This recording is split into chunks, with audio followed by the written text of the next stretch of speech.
Hello David, morning. Morning, sir. Can you just tell us about your favourite book that you've been reading? My favourite book? Well, it goes back 5 years and it's a great book and everybody should have one on their bookshelf. What is it?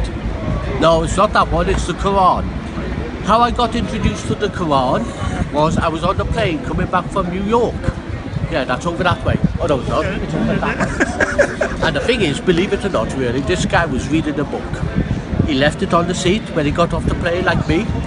And you know what, I chased after this guy and said to him, "Hey mister, you left your book." He said, "No, you keep it." I said, "Well, okay."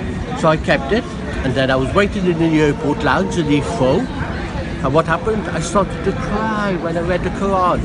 So I put the book down. I was happy, I was still the same. And then I picked it up again. I started to cry. And then I got a taxi to my brother's in London. And then what happened? I told him about the Quran that had made me cry. And do you know what? Just a moment. And then what happened was really, he said, "Don't speak of nonsense things, don't speak of things." I said, "Well, the thing is really, why am I crying?" And then he said, "Go next door."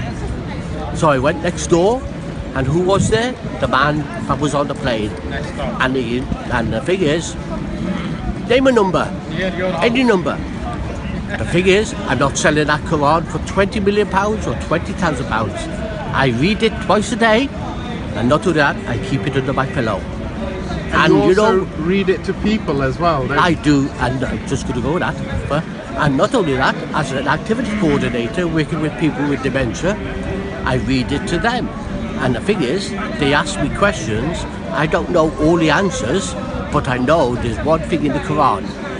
What is it? Truth. And if you was lost in the desert, or you was lost somewhere in town, you'd ask somebody away. What's the Quran? It's a map for life.